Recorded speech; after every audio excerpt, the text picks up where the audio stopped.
নজিরবিহীন বিশৃঙ্খলার সাক্ষী থাকলো আজ যুব ভারতী ক্রীড়াঙ্গন। মেসিকে দেখতে যারা হাজার হাজার টাকা খরচ করে দূর দূরান্ত থেকে টিকিট কেটে এসেছিলেন তাদের সেই স্বাদ পূরণ হলো না। কারণ স্টেডিয়ামে যখনই মেসি প্রবেশ করলেন তাকে ঘিরে প্রায় শখানেক মানুষের ভিড়, সেলফি তোলার হিড়িক, আর যার জেরে গ্যালারিতে বসে থাকা দর্শকরা দেখতেই পেলেন না মেসিকে। আর এরপরই ধুন্ধুমার কাণ্ড। মেসিকে নিরাপত্তার কারণে সরিয়ে নিয়ে যাওয়া হয়, স্টেডিয়াম থেকে বের করে নিয়ে যাওয়া হয় এবং তারপরই একেবারে তুলকালাম কাণ্ড। আর সেই ঘটনায় এবার গ্রেফতার শতদ্রু দত্ত। যুব ভারতের বিশৃঙ্খলায় গ্রেফতার শতদ্রু দত্ত। যুব ভারতীতে মেসির ইভেন্টের মূল উদ্যোক্তা এই শতদ্রু দত্ত। এয়ারপোর্টে জিজ্ঞাসাবাদের পর গ্রেফতার মূল উদ্যোক্তা শতদ্রু দত্ত। শতদ্রু দত্ত অর্গানাইজার, তার বিরুদ্ধে ক্ষোভ উগরে দিয়েছেন দর্শকরা। সরাসরি কথা বলবো অনুপের সঙ্গে। অনুপ, এই শতদ্রু দত্ত যার বিরুদ্ধে ক্ষোভ উগরে দিয়েছেন যারা স্টেডিয়ামে এসেছিলেন টিকিট কেটে, যারা দেখতে পাননি মেসিকে এক ঝলক, শতদ্রু দত্তের বিরুদ্ধে কোন কোন ধারায় মামলা রুজু হলো?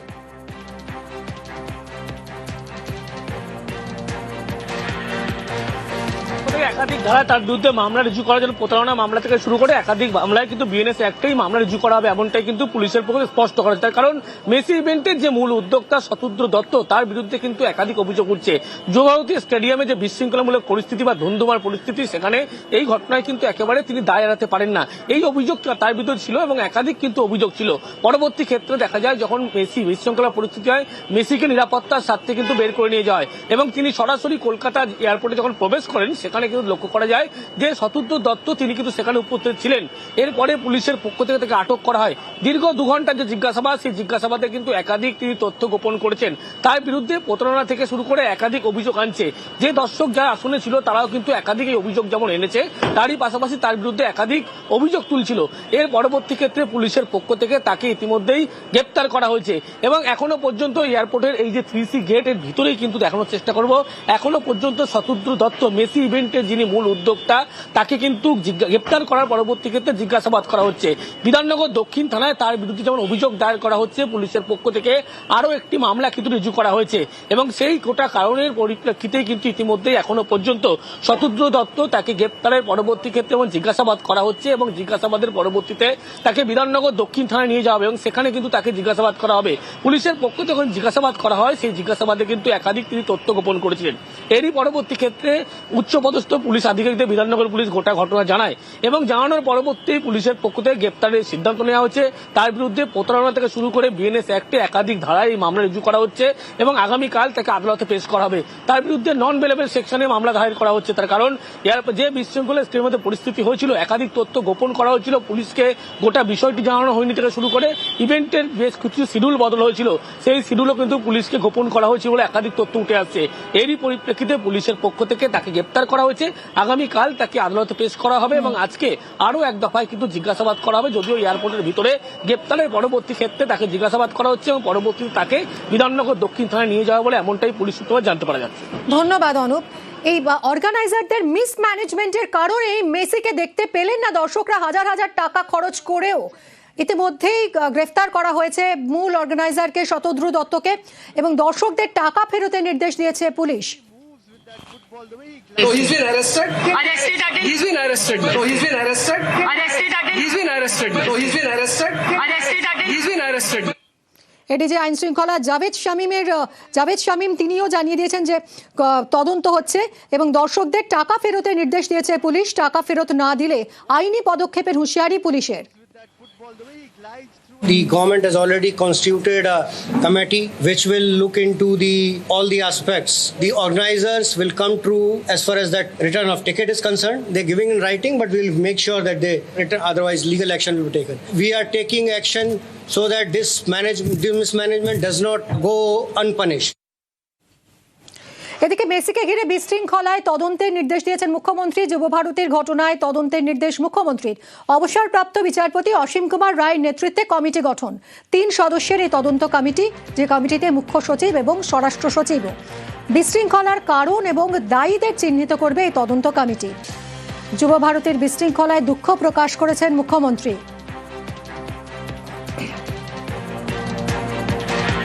এক্স হ্যান্ডেলে পোস্ট করে দুঃখ প্রকাশ করেছেন এই গোটা ঘটনার জন্য মুখ্যমন্ত্রী। এক্স হ্যান্ডেলে পোস্ট, মুখ্যমন্ত্রীর সল্টলেক স্টেডিয়ামে অব্যবস্থা দেখে আমি হতাশ ও বিস্মিত। লিওনেল মেসিকে দেখতে হাজার হাজার ক্রীড়াপ্রেমীদের মতো আমিও স্টেডিয়ামে যাচ্ছিলাম। মুখ্যমন্ত্রীরা আসার কথা ছিল, আপনারা জানেন। এই দুর্ভাগ্যজনক ঘটনার জন্য লিওনেল মেসি সহ সমস্ত ক্রীড়াপ্রেমীদের কাছে আমি আন্তরিকভাবে ক্ষমা প্রার্থী, এক্স হ্যান্ডেলে পোস্ট করেছেন মুখ্যমন্ত্রী মমতা বন্দ্যোপাধ্যায়। অবসরপ্রাপ্ত বিচারপতি অসীম কুমার রায়ের নেতৃত্বে একটি তদন্ত কমিটি গঠন করার কথাও বলেছেন তিনি। কমিটিতে থাকবেন মুখ্য সচিব ও স্বরাষ্ট্র সচিব। এই কমিটি ঘটনার বিস্তারিত তদন্ত করবে, কার কি দায়িত্ব তা স্থির করবে। ভবিষ্যতে এই ধরনের ঘটনা আটকাতে পদক্ষেপের সুপারিশ করবে এই কমিটি, এরকমই পোস্ট করেছেন মুখ্যমন্ত্রী মমতা বন্দ্যোপাধ্যায়।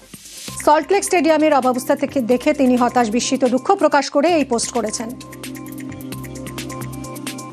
Detailed committee একটা honorable CM has already instituted a detailed very high powered inquiry committee এবং তারাই ডিটেলটা আরো ডিটেলে যাবেন, ব্যাখ্যাটা কিভাবে হবে সেই পোর্শনটা ওনারা দেখবেন। মুখ্যমন্ত্রী যে তদন্ত কমিটি গঠন করেছেন সেই তদন্ত কমিটি আজই বৈঠকে বসছে। পুলিশকে এফআইআর করার নির্দেশ তদন্ত কমিটির। পুলিশের তরফে এখনো কি কি পদক্ষেপ, রিপোর্ট নিয়ে আজই বৈঠকে বসবে তদন্ত কমিটি। যুব ভারতীর বিশৃঙ্খলায় কড়া বার্তা রাজ্যপালেরও। পুলিশের ভূমিকার সমালোচনায় রাজ্যপাল সিভি আনন্দ বোস। আয়োজকদের গ্রেফতারের দাবি জানিয়েছেন রাজ্যপাল। দর্শকদের টাকা ফেরত দিতে বলেছেন রাজ্যপাল। Immediately arrest the organizer. Refund the money to the common men who paid for the tickets.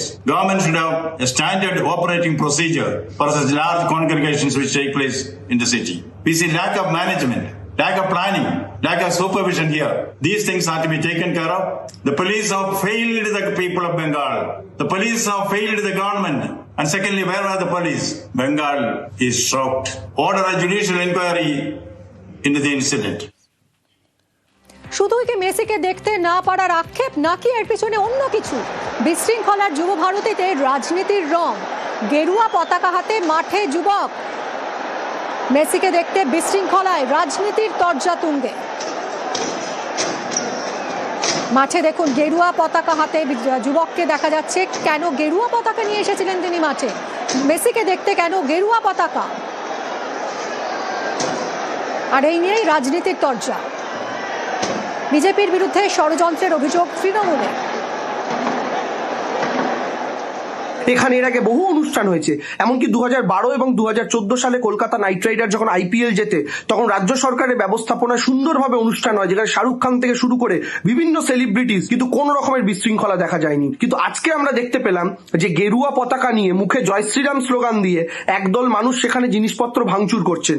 দেখুন, প্রচুর মানুষ ছিল, প্রত্যেকে কিন্তু ভাঙচুরের সঙ্গে যুক্ত নন। বিজেপি রাজ্যকে বদনাম করার জন্য যে কোনো স্তরে যেতে পারে, তাই ভাঙচুরটা কারা করলো এটাও তদন্তের আওতায় আসা প্রয়োজন আছে। ভাঙচুর করেছে তৃণমূলই, পাল্টা সুকান্ত মজুমদার।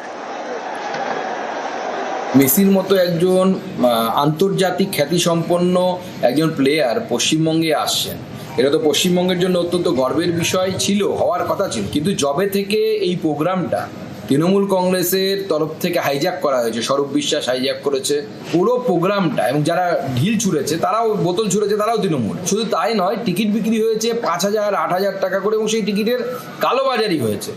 পুরোটাই একটা মেস, মানে মেসি অন মেস, সেটাই হয়ে গেল। প্রমাণ হলো যে পশ্চিমবঙ্গের পুলিশ এইটুকু প্রফেশনালিজম নেই যে এত ভিড় কিভাবে কন্ট্রোল করতে হয় সেটা পর্যন্ত জানে না। যুব ভারতের এই বিশৃঙ্খলায় শুরু হচ্ছে শাসক বিরোধী তরজা।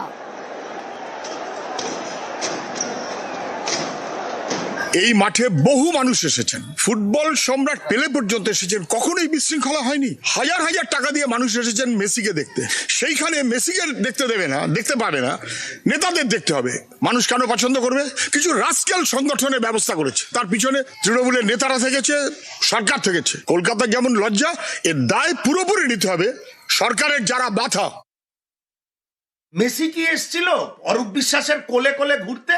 কি সুন্দর দুই ভাইয়ের সেটিং। একজন টলিউডের লোকেদের নিয়ে কোলে ঘুরবে, আর একজন কোনো আন্তর্জাতিক ইভেন্ট হলে সঙ্গে সঙ্গে চলে আসবে, এসে হ্যান্ডশেক করে বগল দাবা করে তাকে নিয়ে ঘুরবে।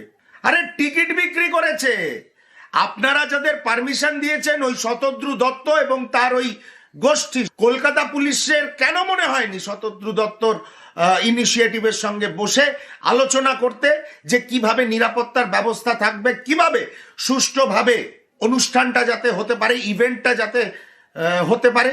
এই সম্মিলিত ব্যর্থতায় আজকে কলকাতা শহর, যুবভারতী ক্রীড়াঙ্গন, কলকাতার ক্রীড়া জগৎ আবার কালিমা লিখতে হবে। এর দায় কে নেবে?